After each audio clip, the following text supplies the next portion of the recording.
Hi, Madalena-san. How are you? Hello, I'm great. And you? Hi, I'm Eriko, moderator of this session. And shall Nice. we get started now? Okay? Sure. Okay. Yes. Yes. This next speaker is Madalena-san, is a UX UI designer and also chapter co-leader. There is that UX Lisbon. Yeah. And title agenda is breaking into UX field. Yeah. Madalena-san, please. Hello. So nice to meet everyone. My name is Madalena, but you can call me Maddie. Everyone does. So today I'm going to talk about breaking into the UX field. And first of all, I would like to give a small introduction of who I am. I started my journey as a marketer with a slice of design because my passion for creating experiences for people was always there. And as a motivated and independent person, also a lot of devotion there, I constantly give my best to this innovation problem solving.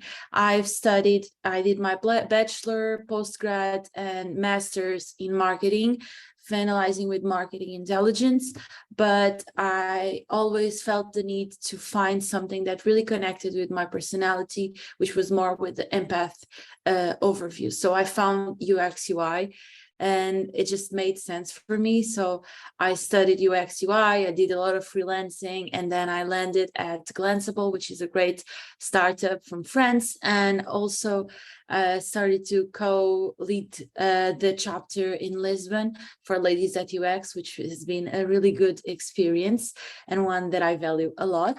And this is a little bit about me. Also, I would like to start by defining what we will talk today. We will divide in 5 steps, being the first step around the differences between UX UI, something really clear, and just for us to understand why it's so important for us to exist this kind of people, to exist UX people and UI people, or UX UI people. Also, I will present you another version of the SWOT analysis, but based on our own version of this profession as UX designers. How can we use this for ourselves and not for a company? Also, I will help you plan your journey to get this job in this field. How can you get a job in this field? And then a few information about the portfolio, case study, and resume, and also how to start searching for a job.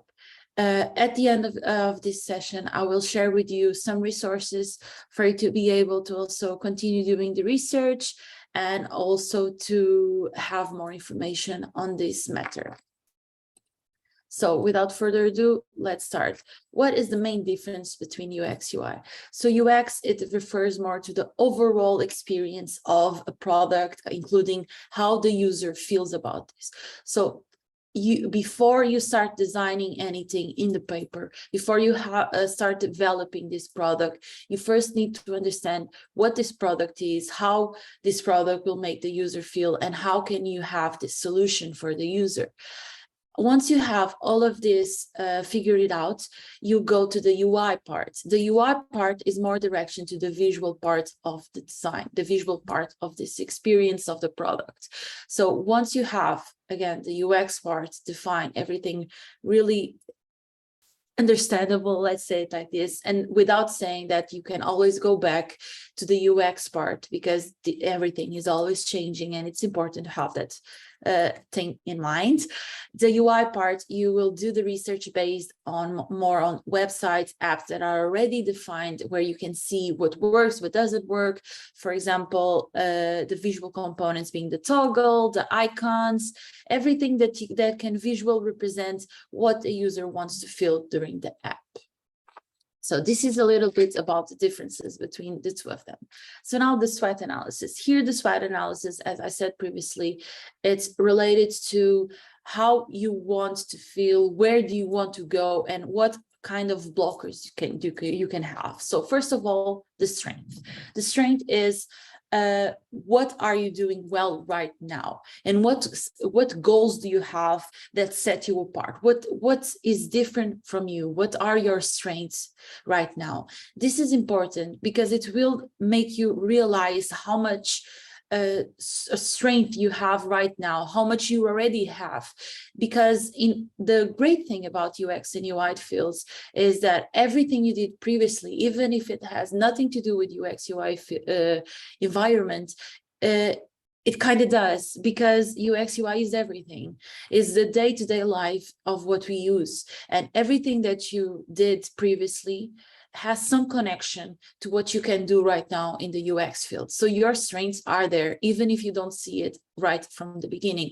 So these questions will help you unblock these kind of situations and see you clearly what strengths you have for the UX field. After this is the weaknesses. So what weaknesses do you have right now? And weaknesses here doesn't mean that it's something that you cannot work on. It doesn't mean that it's something that will define you forever. It is something that you need to realize in order to do it better after. So where do you need to improve right now? And what do others do better than you? And here, when I say when do others do better than you, doesn't mean competition. It means that others are seniors, for example, have a lot of experience, that are doing an amazing job. How can you find a way to also do something that can help you reach that person in a way that is better for you and not in a competition way? Another great thing is the use of opportunities, because there's a lot of opportunities, but all the opportunities doesn't need to make sense for you. So you need to understand what opportunities make sense for you and your journey as a UX UI designer, and as your personality relates to this field. So what are your goals right now? Are your demands shifting? Is something in your life right now that didn't make sense previously, but right now it just makes sense to you? And how can it be improved? Because it's something that we always try to do, is improve ourselves, but also to have some realization that you already have these opportunities for you and more will come.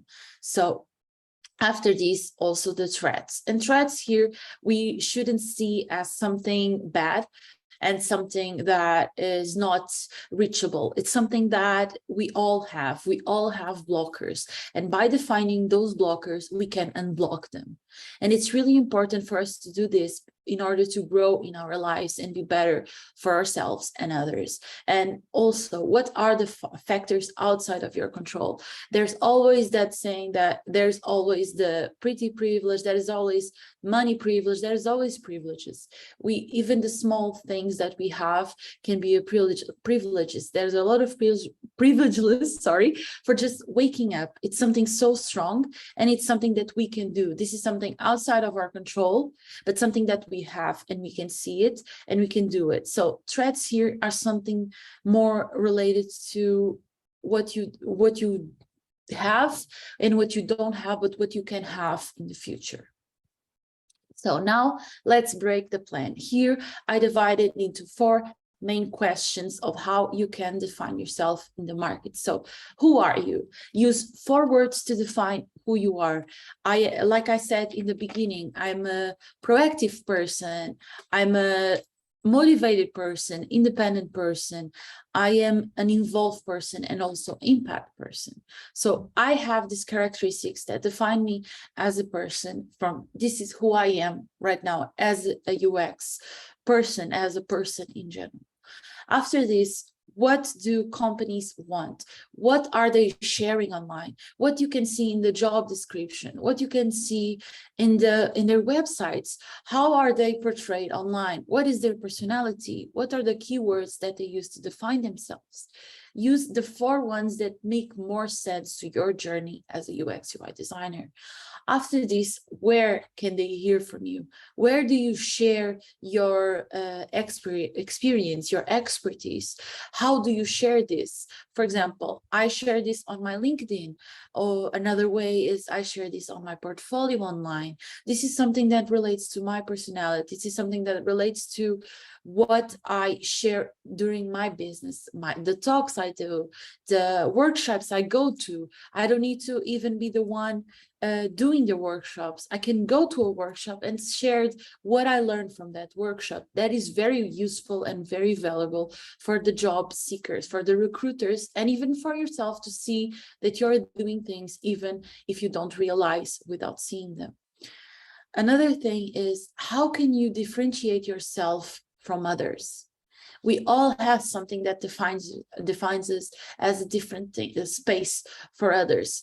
For example, there is something in everyone. For example, in my case, I believe that I have a different perspective on this field because my experience in marketing communication, I did a lot of traveling, I did a lot of work outside of my country that gave me a broad perspective on a way of being more empathic towards others.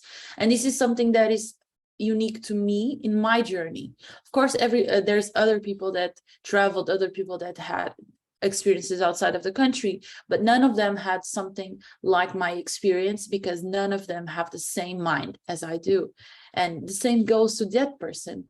That person had a completely different experience from myself. So the way I say my story is different from the others say their story. So by doing this and by writing 4 sentences that define how can I differentiate myself in a recruiting position in my plan, and how can I talk with a recruiter in a way that reflects my experience, and how can I overcome the boundaries that we set in this field that sometimes can be saturated or not. So these are the 4 questions that helped me a lot to plan my journey as a UX UI designer and how I break into the UX field. Because, for example, in my experience, I did a bootcamp in UX UI design. And of course, we always are afraid of spending money in something that might not have the outcome that we are looking for, right? It's pretty normal. But after doing it, I did the work and I worked really hard, and I know you can do it as well. You can plan your journey, you can do this, and you can also differentiate yourself based on everything that I shared, and I will be continue sharing. But in my case, it took me 2 months to get a job, 1.5 months to get a job after doing this bootcamp, because I did this plan and I did the research that I will be sharing with you and have been sharing with you right now. So this is the number 1 thing that I learned from my experience. If you actually do the work, if you actually go through each step, even when it's hard, because it's so hard and sometimes you just want to cry yourself to sleep because it can get really frustrated. At the end of the day, you will be compensated for your work. And I am 100% one of those cases that felt completely off guard, completely in a new experience. And I still do feel from time to time a bit nervous about my experiences and not being good enough to do something. But the great thing about the generation that we are right now is that all of us have Google.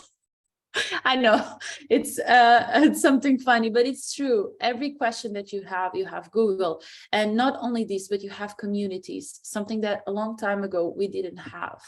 We have communities where we can ask questions. And the UX UI field is, from my experience and a lot of my friends and the people that I met, is that it's a great environment to learn to ask questions. People are more they want more to help you. They have that openness with you. And it's amazing that we get to experience this kind of sensation that in other fields, unfortunately, is not as accurate as in the UX UI field. So, case studies. I'm going right to the juicy part of the case studies and help you define these case studies and how you can understand them and relate them with your own journey as a UX UI field. So first of all, the project needs to have a title.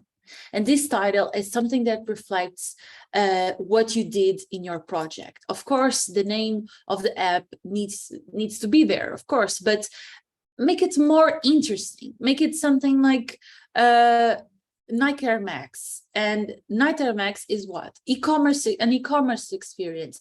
Right there, you have two more keywords, and you also have the definition of what you are giving to the user. As a UX field, which is user experience, we need to create this experience from the top to the last part. We need to show how much they will gain to read this experience with us. So the title is the first thing. After this is the introduction and the goal that we have to do this. So the number two is this, we introduce with the sentence explaining what this project is all about and why should the user care about this experience that they are about to have.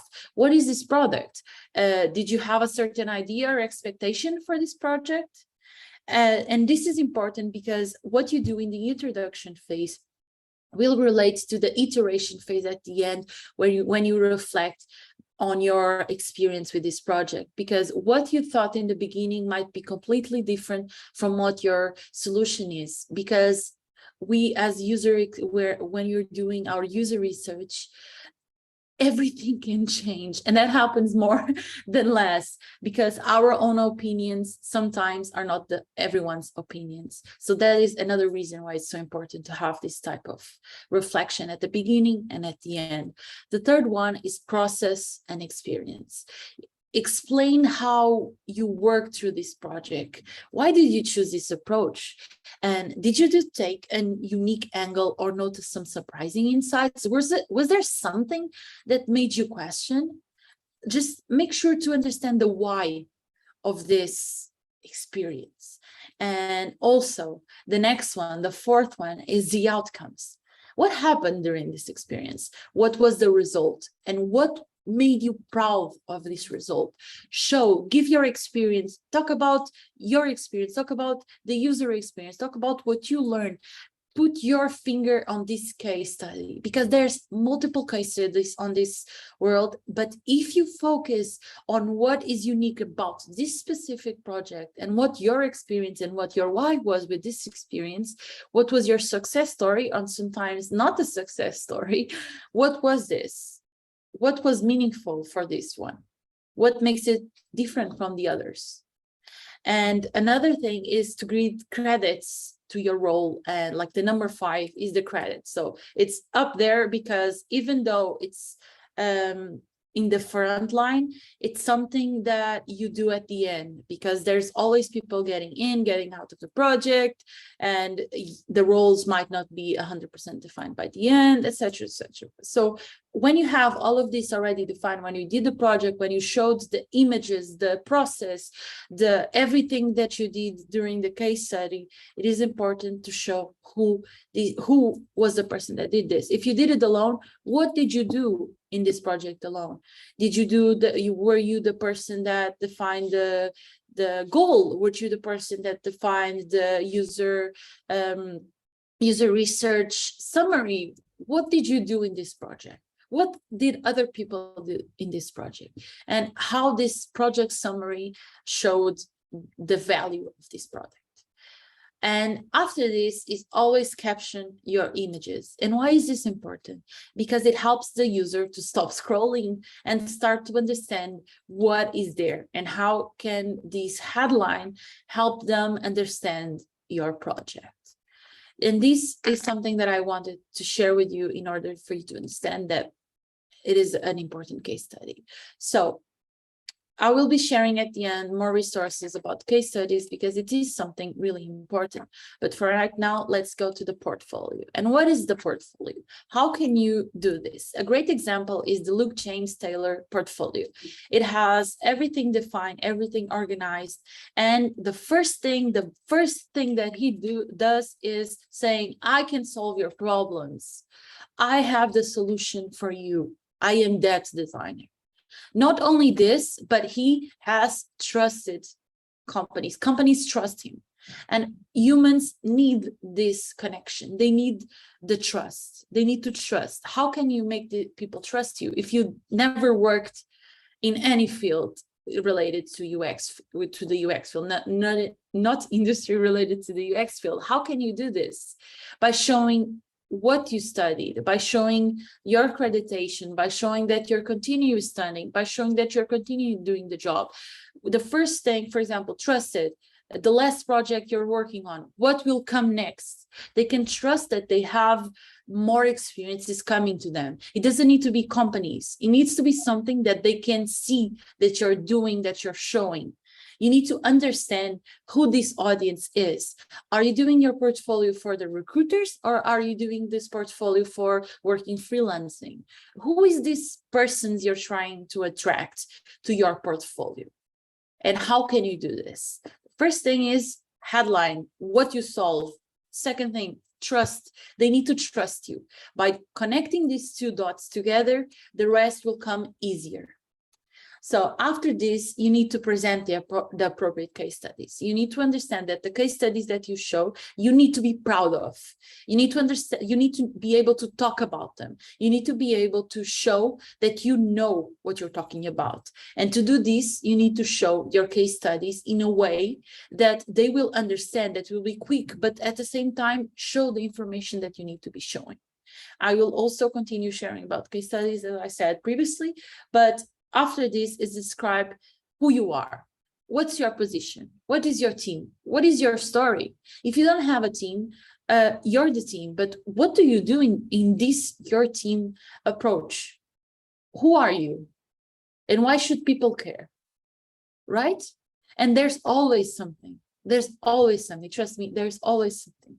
Also demonstrate your abilities and your experience. And remember how I said in the beginning, your experiences doesn't mean directly to the UX field. It doesn't need to be, because your experiences are broad and you can use that in your advantage.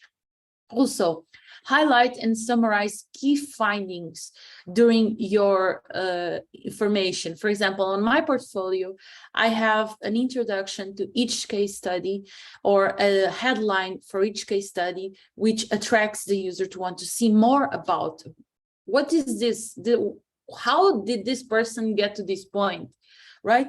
So after this is showcase your worth. How can you showcase your worth? In multiple different ways. You can show that you do the job. And I'm always saying this because it is something really important. And that if you communicate it in a clear way, it can really reduce calls, for example. It can really reduce a lot of metrics for yourself and the user. Use quotes that make sense for you, for example. That shows that that you have more broad vision of what you do right now. Another thing is recognize your constraints. Recognize the struggles that you have and how you're trying to overcome them. Because there's always going to be struggles. There's always going to be something that you need to improve on. Show what you need to improve on. Show what you're doing to improve on these situations. Acknowledge these constraints in a way that can empower you today and in a year from now. Because if you start now, in a year from now, you might not have that one and have another one and continue doing this in a way to always getting better and better.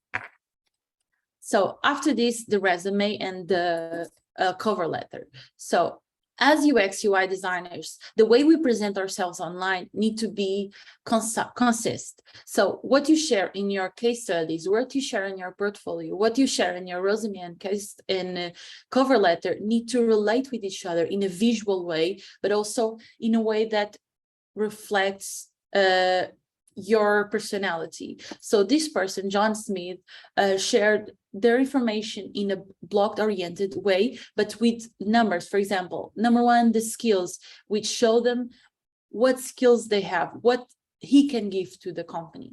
It's the first thing. Awards. Oh my God, this person has awards. It shows value. It shows trust.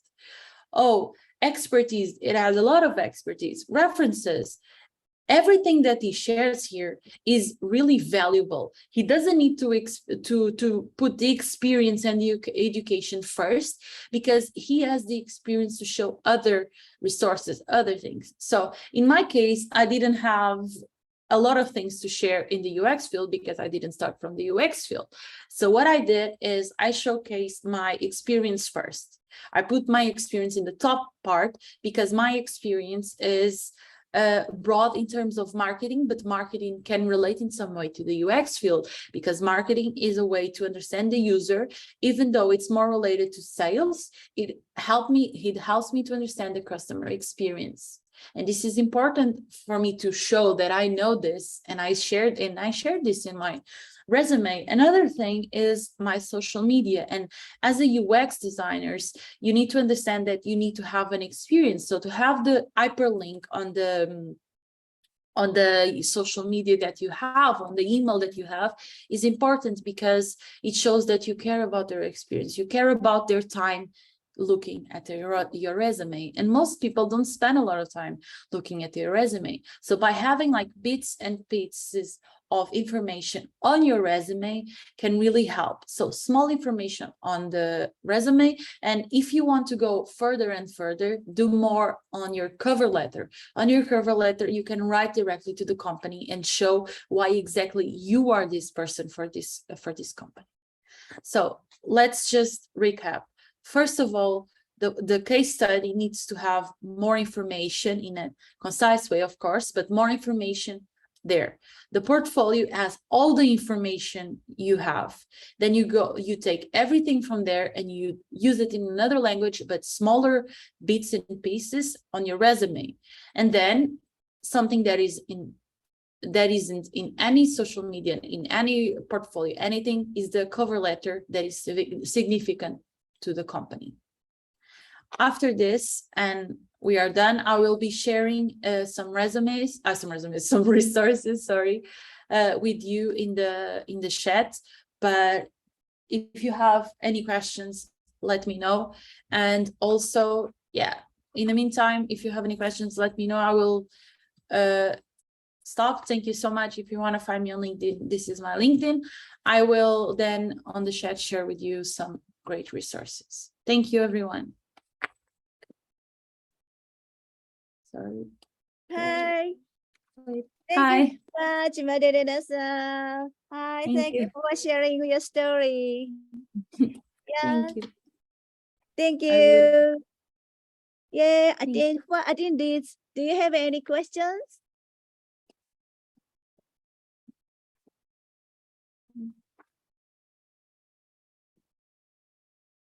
Oh, so can I ask a question?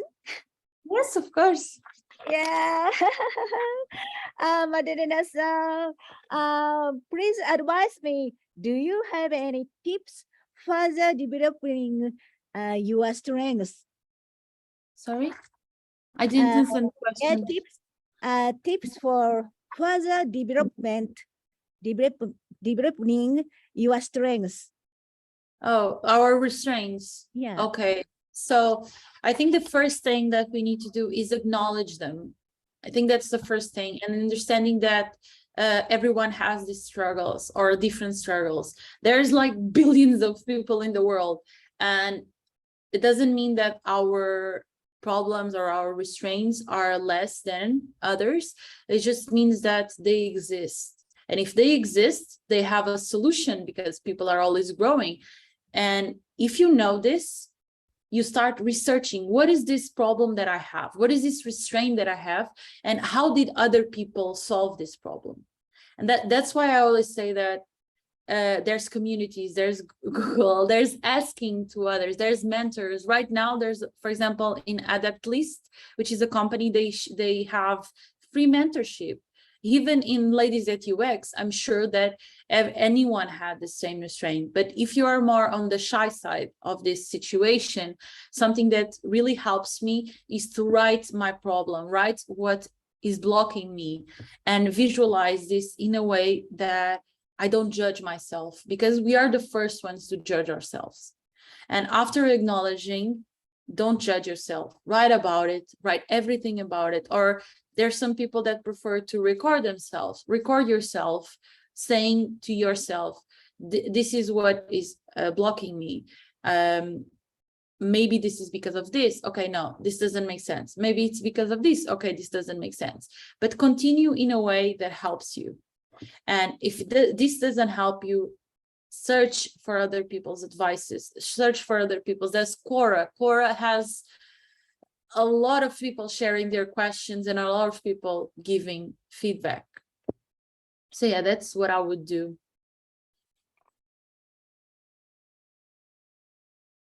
Does this answer your question? Yeah, thank you Okay. very much. Yeah, Good. any I am question?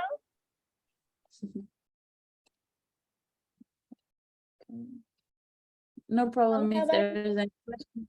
I will just share like this. okay. How about Noriko?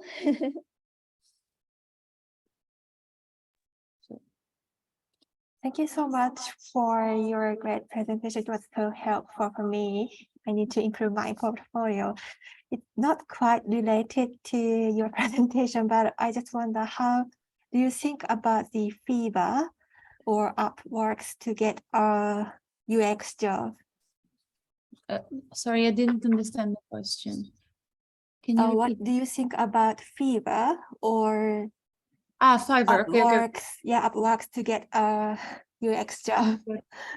Okay, so the thing about Fiverr and Upwork is that it's too crowded right now. It can be really difficult to get in if you don't have already people giving you experiences. There is a great one called TopTal, which you have to have 6 case studies. If you have 6 case studies and pass, you have it's easier to get a job in TopTal, right? They have a lot of different perspectives. I already tried with them, so I know that they work that way. You need to have those 6 case studies. But in my opinion, to get freelancing jobs, and this is how I get my freelancing jobs, is in communities on Slack. I see. Yeah, because by showing your experience, by showing, for example, a person has a doubt. If you share your doubt, and for example, let me see a specific case. If a person is asking, "Oh, I did this project, but I'm not sure how to improve," you can give feedback to that person and say, "This is how I do in my portfolio. Take a look." You never know who is seeing this question. Most time the freelancing that I got was because of these situations. They found me because I answered a comment and they emailed me and I got that freelancing job. I am not really prone of Upwork and Fiverr because I don't think it's fair for people. Thank you so much. And could you tell me the spell of that TikTok? Sorry, I couldn't spell it. Oh, I can write on the chat. TopTal. Yeah. Oh, TopTal, thank you. Yes, of course. Yes, and there's a lot of Slack communities, not only Ladies at UX, that is a great one, but there's a lot of them. I can share also. I have it here. Wait, I will share with you in the chat also.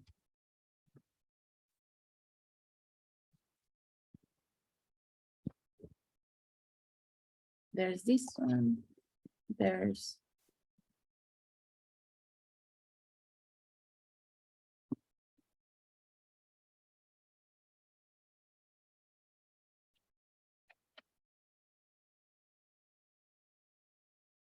so I am in a lot of Slack communities. You don't need to be in all of them. Thank you so much. It's so helpful. Of course. This one. Okay, so just 2 more.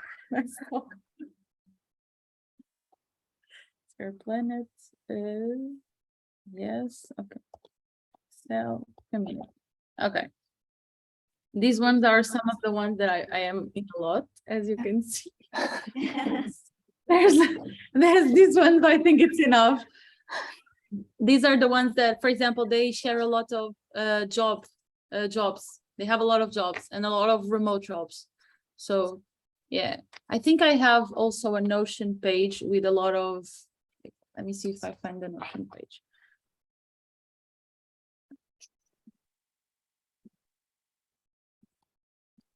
Okay, Noriko-san, okay?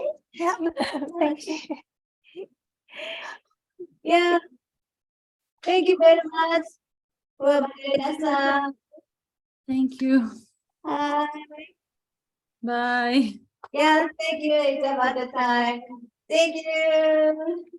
Thank you. Bye.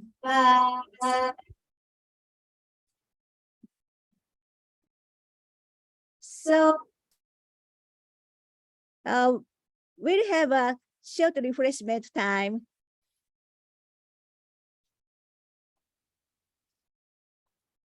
Thank you.